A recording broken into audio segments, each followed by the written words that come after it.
నమస్కారం. జగన్మోహన్ రెడ్డి నవరత్నాలు అంటే ప్రజలకు ఇచ్చే పథకాలని చెప్పి రకరకాల పేర్లు చెప్పాడు. నవరత్నాలు అంటే అవి కాదు. జగన్ రెడ్డి నవరత్నాలంటే ధనంజయ రెడ్డి, కృష్ణమోహన్ రెడ్డి, మిథున్ రెడ్డి, కసిరెడ్డి రాజశేఖర రెడ్డి, విజయసాయి రెడ్డి, సజ్జల రామకృష్ణారెడ్డి, చంద్రశేఖర్ రెడ్డి, పెద్దిరెడ్డి రామచంద్రారెడ్డి, వీళ్ళనమాట నవరత్నాలు. తన చుట్టూ ఉన్న కోటరీ తను దోచుకొని విధిస్తే మిగిలిన మెతుకులు వీళ్ళు దోచుకున్నారు. రాష్ట్రంలో ఉన్నదంతా సంపదంతా అటవీ భూములు, ప్రభుత్వ భూములు, ప్రైవేటు భూములు అన్ని ఈ 9 మంది దొంగలు దోచేసుకుంటే ఈ దోచుకోవడానికి దారి కనపడక జోగి రమేష్ అనే మాజీ మంత్రి దొంగ రౌడీ గోండా ఏకంగా ఈడీ ఏసీబీ అటాచ్ లో ఉన్న భూముల్ని నొక్కేశాడు. అగ్రిగోల్డ్ భూములు ఏసీబీ ఈడీ అటాచ్మెంట్ లో ఉన్నాయి. వాటిని కబ్జా చేసి లేఅవుట్ చేసి అమ్మేసుకున్నాడు. అంటే జగన్ రెడ్డి పెద్ద దొంగ. ఆ చుట్టూ ఉన్న 9 మంది ఆ నవరత్నాలు గజి దొంగలు. నేను మాత్రం తక్కువ. వాళ్ళ కేసులు తేలేక కదా నా కేసు తేలేదు, ఈ లోపు మింగేద్దామని మింగేశాడు. చంద్రబాబు నాయుడు గారి ఇంటి మీద దాడికి ప్రయత్నించాడు, ఆయుధాలతో దొరికిపోయాడు. తెలుగుదేశం పార్టీ శ్రేణులు తిరగబడి బాధితే పారిపోయాడు అక్కడి నుంచి. అలా దాడికి ప్రయత్నించాడని చెప్పి జగన్మోహన్ రెడ్డి పక్క చేరవేసి మంత్రిని చేశాడు. చూసాం కదా గత 5 ఏళ్ల పాలనలో జగన్మోహన్ రెడ్డి మంత్రివర్గంలో ఉన్న రౌడీల్ని గోండాల్ని. మంత్రులు ఒక్క మంత్రి సరైనడు లేడు. అందరూ దోపిడీదారులు, గోండాలు, రౌడీలు, కబ్జాకోర్లు, కూనీకోర్లు వీళ్లే. వాళ్ళైతేనే తన ఆటలు సాగుతాయని అలాంటి దండుపాళ్యం బ్యాచ్ పక్కన మంత్రివర్గంలో ఉంటేనే మనం ఏం చేసినా ఏం దోచుకున్నా ఎవరో ప్రశ్నించరని వాళ్ళని పెట్టుకున్నాడు. ఇక ఇది కొత్తిమీర కాడలు అంటాడు అనమాట, జోగి రమేష్ అంటాడు వాళ్ళ పక్కన. అందుకని అగ్రిగోల్డ్ భూములు నొక్కేశాడు. అగ్రిగోల్డ్ లో అడ్డంగా దొరికిన దొంగ Jogi Ramesh. CID ED attach లోని భూములు స్వాహా గుట్టు రట్టు. రెవెన్యూ, సిఐడి, ఏసీబీ విచారణలో ఆధారాలు లభ్యం. ఈ కేసులో విచారణ ఎదుర్కొంటున్నాడు. కొడుకు జైలుకి వెళ్ళొచ్చాడు, తమ్ముడికి ఇంకా జైలుకి వెళ్ళాలనుకుంటా. చక్రం తిప్పిందంతా జోగి రమేషే. అగ్రిగోల్డ్ భూముల పక్కన కొంత భూమి కొని ఈ భూమి కూడా కబ్జా చేసి మొత్తం కలిపి లేఅవుట్ చేసి అమ్మేశాడు. పత్తిత్తు కబుర్లు చెప్తాడు, శుద్ధ పూసల కబుర్లు చెప్తాడు, ఛాలెంజ్ చేస్తాడు, మీసాలు మెలేస్తాడు, తొళ్ళ కొడతాడు. ఇప్పుడు కొట్టు రమేష్, వచ్చి ఇప్పుడు తొడగొట్టు, నీ ప్రతాపం చూపించు. దొంగతనాలు చేసి దోపిడీలు చేసి దోచుకొని అడ్డంగా బలిసి నోటికొచ్చింది అలా మాట్లాడి ప్రజల్ని పక్కదోవ పట్టిస్తూ మీ దొంగతనాలు ఇవి, మీరు చేసిన దోపిడీలు ఇవి. అగ్రిగోల్డ్ భూములను అక్రమంగా విక్రయించిన వ్యవహారంలో వైసీపీ నేత మాజీ మంత్రి జోగి రమేష్ అడ్డంగా దొరికిపోయాడు. గత ప్రభుత్వంలో అధికారాన్ని అడ్డుపెట్టుకుని ఏకంగా సిఐడి ఈడీ అటాచ్మెంట్లో ఉన్న భూములను కొనుగోలు చేసినట్టుగా డాక్యుమెంట్లు సృష్టించి వాటినే ప్లాట్లుగా వేసి విక్రయించినట్టు విచారణలో తేలింది. సిఐడి, ఏసీబీ, ఈడీ భూములను అటాచ్ చేసిందంటేనే, ఆస్తులను అటాచ్ చేసిందంటేనే పక్కాగా ఆధారాలు ఉన్న దోపిడీ సొత్తు, దొంగ సొత్తు నిర్ధారించుకున్న తర్వాతే ఈడీ అటాచ్ చేస్తుంది. అలా ఈడీ అటాచ్ చేసిన భూములు కూడా దొంగదారిన దొంగతనంగా దొంగ డాక్యుమెంట్లు సృష్టించి జోగి రమేష్ నొక్కేశాడంటే జోగి రమేష్ ఎంత గజి దొంగో అర్థమవుతుంది.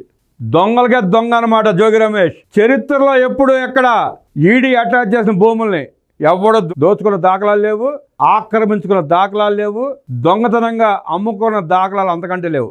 మొట్టమొదటి వ్యక్తి జోగి రమేష్. ఈడీ అటాచ్ చేసిన భూముల్ని కబ్జా చేసి దొంగ డాక్యుమెంట్లు సృష్టించి లేఅవుట్ చేసి అమ్మేసుకున్న గజి దొంగ జోగి రమేష్. భూ లావాదేవీలన్నీ వారి పేరటే జరిగాయి. ఈ వ్యవహారంలో జోగి రమేష్ కొడుకు, జోగి రమేష్ తమ్ముడు జోగి రమేష్ అడ్డంగా బుక్ అయ్యారు.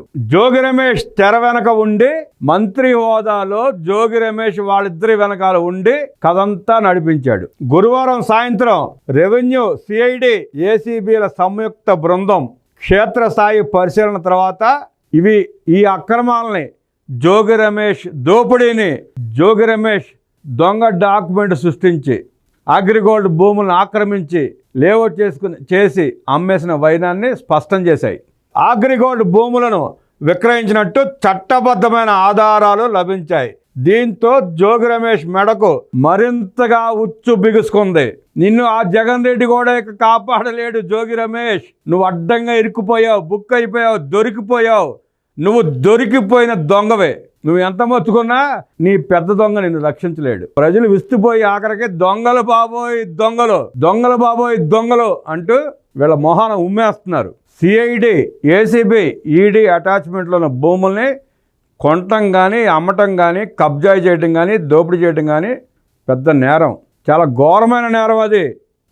జోగి రమేష్ సాగించిన ఈ భూ దందాల్లో, ఈ భూ కబ్జాల్లో జోగి రమేష్ కుటుంబం భారీగా లబ్ధి పొందింది. 100 కోట్ల రూపాయలు వెనకేసుకున్నాడు జోగి రమేష్. ప్రస్తుతం జోగి రమేష్ కొడుకు జోగి రాజేష్ బెయిల్ మీద బయట తిరుగుతున్నాడు.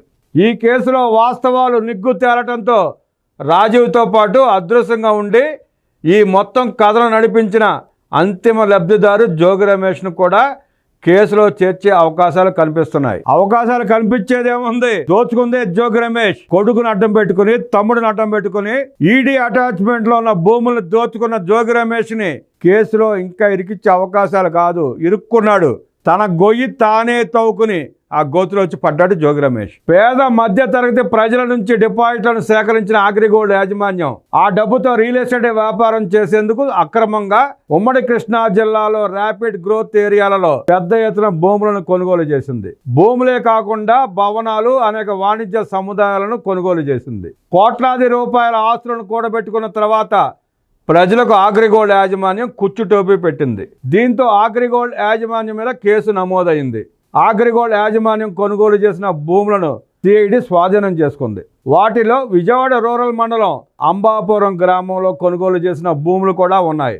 2024 మార్చిలో అగ్రిగోల్డ్ యాజమాన్యం తమ భూములను ఇతరులకు విక్రయించారని విజయవాడ 2 టౌన్ పోలీస్ స్టేషన్లో ఫిర్యాదు చేసింది. దీంతో పోలీసులు అప్పటి విజయవాడ రూరల్ తహసీల్దార్ జాహ్నవికి సమగ్ర సమాచారం కోసం లేఖ రాశారు. పోలీసులు ఆ తర్వాత ఏసీబీ అధికారుల నుంచి వచ్చిన లేఖల మేరకు మార్చి 20వ తేదీన తహసీల్దార్ జాహ్నవి ప్రతిలేఖ రాశారు. ఆ భూములు అగ్రిగోల్డ్ యాజమాన్యమేనని అప్పట్లో ప్రాథమికంగా తేల్చారు. దీని ఆధారంగా ఏసీబీ రంగంలోకి దిగి కేసు పెట్టింది. సిఐడి అటాచ్ లో ఉన్న అగ్రిగోల్డ్ భూములపై జోగి రమేష్ కన్నేశాడు. వాటిని కొట్టేయడానికి పక్కా వ్యూహాన్ని అమలు చేశాడు. అగ్రిగోల్డ్ భూముల పక్కనే ఉన్న సర్వే నెంబర్ 88లో పోలవరపు మురళీమోహన్ దగ్గర జోగి రమేష్ సోదరుడు జోగి వెంకటేశ్వరరావు పేరుతో 1086 చదరపు గజాలు, కుమారుడు జోగి రాజీవ్ పేరుతో 1074 చదరపు గజాలు వెరసి 2160 చదరపు గజాల స్థలం కొనుగోలు చేసినట్టుగా డాక్యుమెంట్ సృష్టించాడు. వీటికి రిజిస్ట్రేషన్ కూడా జరిగింది. అంబాపురంలోని సర్వే నెంబర్ 88 ఈసీని పరిశీలిస్తే బొమ్ము వెంకట చలమారెడ్డి 4 ఎకరాల భూమిని పోలవరపు మురళీమోహన్కు ఎకరం, రామశెట్టి రాంబాబుకు 2 ఎకరాలు విక్రయించాడు. ఇలా కొనుగోలు చేసిన భూమిని పోలవరపు మురళీమోహన్ నాటి విజిటిఎం ఉడా దగ్గర అప్రూవల్ తీసుకుని ప్లాట్లు వేశాడు. ఆ ప్లాట్లను దస్తావేజ్ నంబర్లో 4443, 4444, 4445, 46, 47, 48, 49, 2003, 5283, 5284, 85, 86, 2004 ద్వారా 2301 చదరపు గజాల స్థలాన్ని విక్రయించాడు. అలాంటప్పుడు పోలవరపు మురళీమోహన్ మళ్ళీ ఈ భూములను జోగి కుటుంబానికి ఎలా విక్రయిస్తారన్నది ప్రశ్న. జోగి రమేష్కి అగ్రిగోల్డ్ భూములకు సంబంధించి పక్కా సమాచారం ఉండటంతో ఆ భూములను ఆధీనంలోకి తీసుకోవడానికి కొత్త ఎత్తుగడ వేశాడు. సర్వే నెంబర్ 88లో తాము భూములు కొనుగోలు చేసినట్టుగా డాక్యుమెంట్ నంబర్లు 7592, 7589, 7590,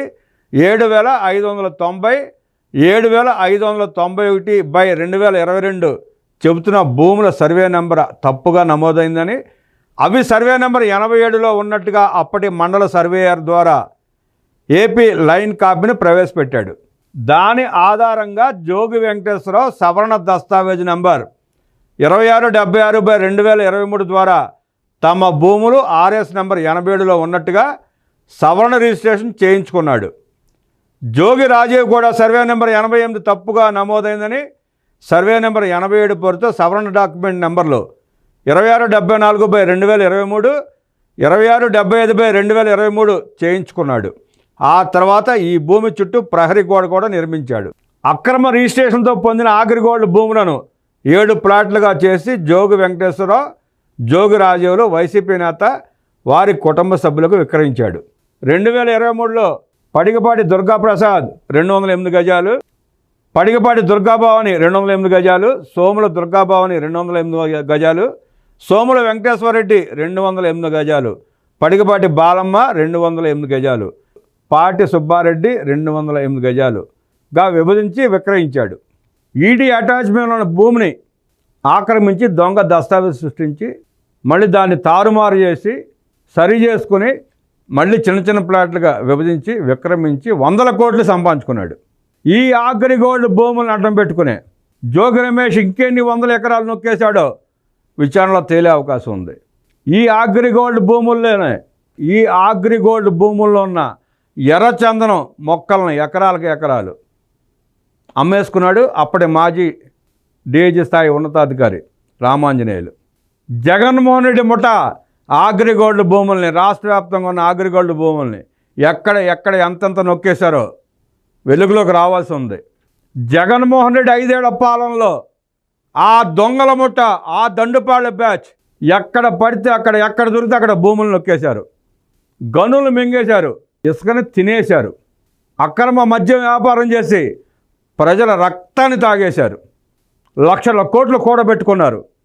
ఇవాళ ఇంకా సిగ్గు లేకుండా ఈ దొంగల ముఠాని, ఈ దండుపాళ్యం బ్యాచ్ని వెనకేసుకొచ్చి జగన్మోహన్ రెడ్డి సిగ్గు లేకుండా నీలి కూలీ మీడియాని ముందు పెట్టుకుని ఉపన్యాసాలు ఇస్తున్నాడు.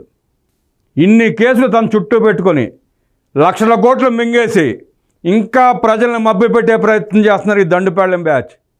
జగన్మోహన్ రెడ్డో, సజ్జల రామకృష్ణారెడ్డో, పెద్దిరెడ్డి రామచంద్రారెడ్డో, జోగి రమేష్ లాంటి వాడో వీళ్ళందరూ దోచుకున్న ఆస్తులు, భూములు, గనులు, తాగేసిన రక్తం ప్రజలది. ప్రజలారా మీది, మీ రక్తం తాగేశారు, మీ ఆస్తులు కబ్జా చేసుకున్నారు.